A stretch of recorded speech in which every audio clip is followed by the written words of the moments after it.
NCET exam के non domain subject का एक बहुत ही इम्पॉर्टेंट पेपर जो कि है टीचिंग एप्टीट्यूड। टीचिंग एप्टीट्यूड को इम्पॉर्टेंट क्यों कहा जा रहा है? क्योंकि बच्चों 80 मार्क्स का ये पेपर हाईली स्कोरिंग है।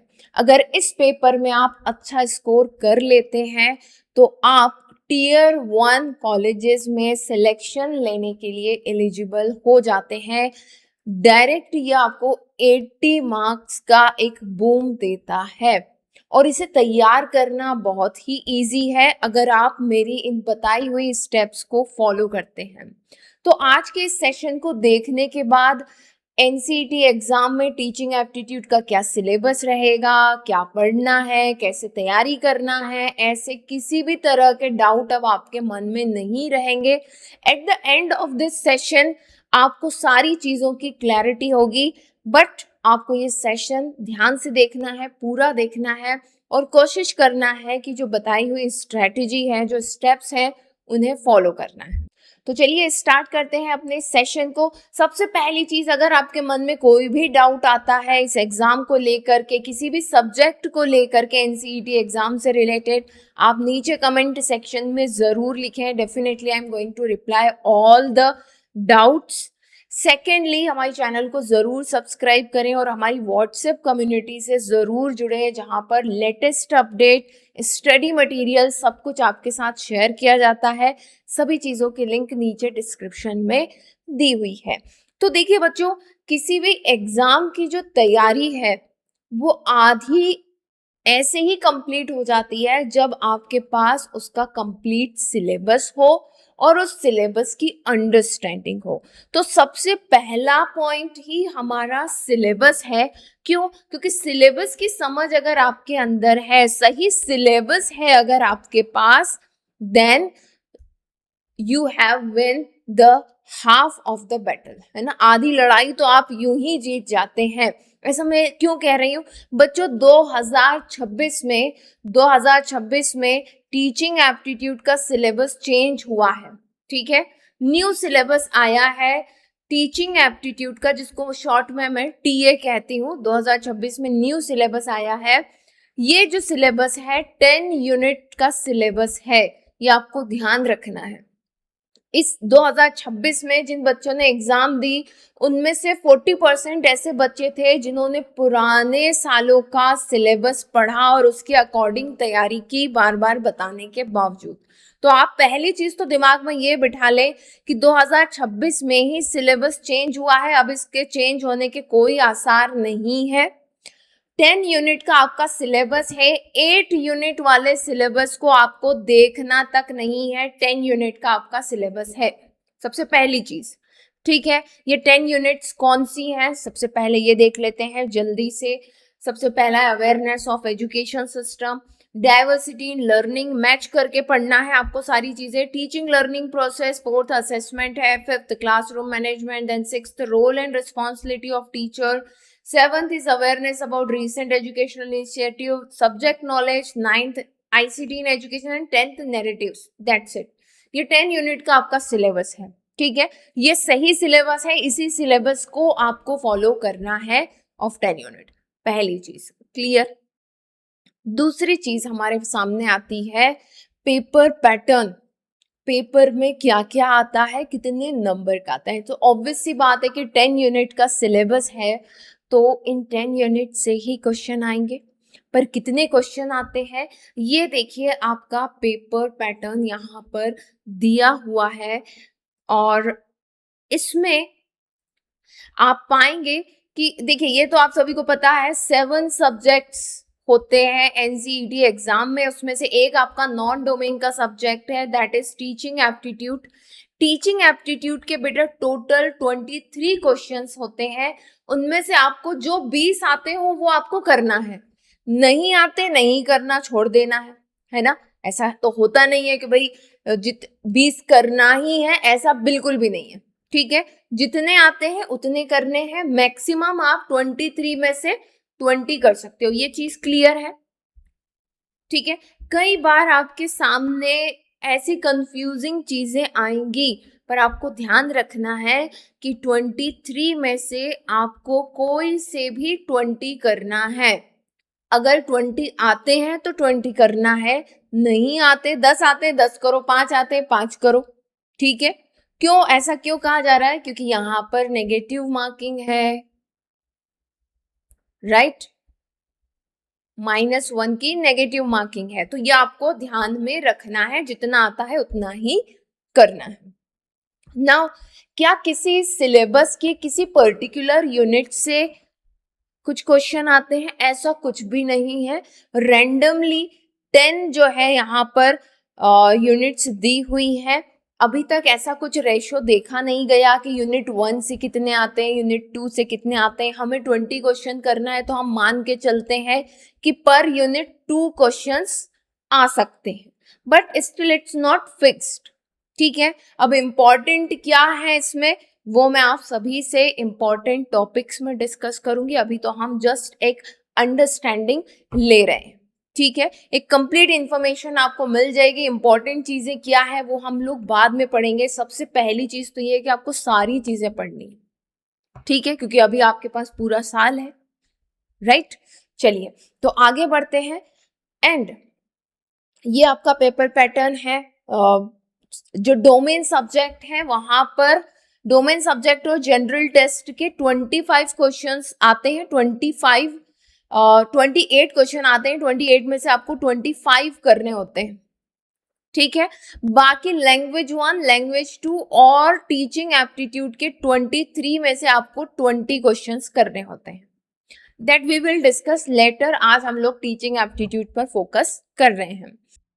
Now let's talk about the study material. बहुत से बच्चे पूछते हैं कि मैम टीचिंग एप्टीट्यूड के लिए हम कौन सी बुक बाय करें या कोई बेस्ट स्टडी मटेरियल आप हमें बताइए।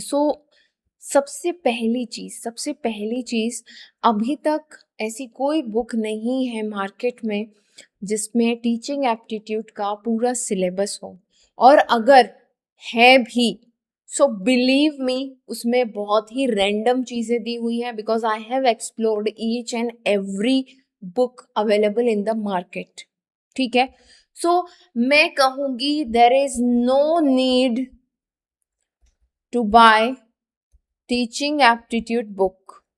मैं कभी ऐसा कहती नहीं हूं, बट क्योंकि है ही नहीं और है भी तो ऊपर से सारी चीजें दी गई हैं, ऐसी बुक खरीदने का कोई मतलब नहीं है। व्हाट टू स्टडी, फिर पढ़ना क्या है। देयर इज अ प्लेलिस्ट बेटा, अपनी चैनल पर टीचिंग एप्टीट्यूड की प्लेलिस्ट है, उसे जा करके एक्सप्लोर करो, उसे देखो। वहां पर मैंने MCQ प्रैक्टिस वगैरह सारी चीजें बहुत डिटेल में करवाई हैं। अगर वहां से आपको चीजें समझ में आती है वेल एंड गुड, नहीं आती है या फिर चाहते हो कि बहुत कम समय में स्ट्रक्चर्ड वे में आपको पढ़ना है, टीचिंग एप्टीट्यूड का मेरा एक कोर्स है 249 रुपीज़ का। इसमें PDF है, इसमें लेक्चर्स है, इसमें क्वेश्चन बैंक भी है। क्वेश्चन बैंक में अराउंड 1000 MCQs है, एंड ये बाइलिंगुअल है, मतलब कि हिंदी और इंग्लिश दोनों में इसमें क्वेश्चंस भी हैं और एक्सप्लेनेशन भी है। सारी चीजें बाइलिंगुअल है, you can go with it. अगर आप लिमिटेड टाइम में मैक्सिमम आउटपुट चाहते हो, this is for you. Otherwise you can also go with the teaching aptitude playlist, ठीक है। ये दोनों चीजें आपके लिए मोर देन एनफ है। डेफिनेटली NCET 2027 में ऐसा कोई क्वेश्चन नहीं होगा जो इन दोनों चीजों में कवर नहीं हुआ होगा, ठीक। चलिए आगे बढ़ते हैं। अब बात आती है, because this exam is going new for you, ठीक है। किसी भी एग्जाम को समझने का सबसे बेस्ट रिसोर्स है PYQs, previous year question paper. ये कहाँ मिलेंगे, कैसे मिलेंगे, उसके लिए ध्यान से देखो। आप सभी लोगों की NCET एग्जाम की प्रिपरेशन आसान रहे, उसके लिए लगातार हम लोग कुछ नया करते रहते हैं। टीचिंग एप्टीट्यूड के अभी तक के जितने भी क्वेश्चन पेपर्स हैं, सभी को बच्चों सॉल्व करके आपके सामने प्रेजेंट कर रही हूँ, ठीक है।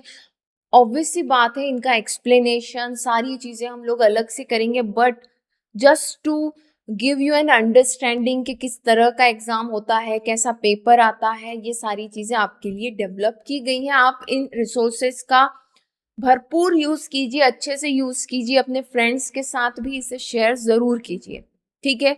सो 2023 से हमारी ये एग्ज़ाम स्टार्ट हुई है, 23, 24, 25, 26, ठीक है। 4 साल के ये पेपर जो है यहाँ पर अवेलेबल है, मैं अभी आपको एक्सप्लोर करके दिखाती हूँ। बट उसके पहले एक चीज़ ध्यान से सुनो। अभी मैंने आपको बताया कि 2023, 2024, 2025, ठीक है, यहाँ तक ओल्ड सिलेबस चल रहा था और 2026 में न्यू सिलेबस आया है, ठीक है, न्यू सिलेबस आया। तो आपके मन में ये क्वेश्चन आना चाहिए कि भाई जब सिलेबस ही बदल गया मैम, तो हम ये 2023, 24, 25 के क्वेश्चंस का करेंगे क्या? बिल्कुल ये आपके हेल्प करेंगे। क्यों करेंगे? क्योंकि जो न्यू सिलेबस है, न्यू सिलेबस जो है वो 60% is equal to old syllabus. तो थोड़ा सा रीस्ट्रक्चरिंग की गई है, कुछ चीजों को हटाया गया है, अदरवाइज दोनों सिलेबस लगभग लगभग सेम है। मैंने क्या कहा, नया जो सिलेबस है वो 60% वही सिलेबस है जो ओल्ड सिलेबस था। So you will get a plenty of questions to practice this teaching aptitude, ठीक है। चलिए, तो अब ये पेपर आप कैसे एक्सप्लोर कर पाएंगे? बहुत इजी है। जैसे कि आप 2023 पर गए, ये पूरे पेपर आपके सामने। आर्ट इंटीग्रेशन रिफर्स टू, ठीक है, जैसा मैंने आपको पहले भी जो सब्जेक्ट वाइज एमसीक्यू प्रैक्टिस वाला वीडियो बताया था, बिल्कुल सेम पैटर्न पर है। आपको क्वेश्चन को पढ़ना है, हिंदी में है, इंग्लिश में है, जो भी आपको सही लगता है। जैसे कि मुझे ये सही लगा, मैंने इस पर क्लिक कर दिया, ठीक है। तो बस आपको ऐसे क्लिक कर देना है, सही है गलत है आपका आंसर यहाँ आ जाएगा, साथ ही यहाँ पर एक्सप्लेनेशन भी आ जाएगा इस क्वेश्चन का, ठीक है।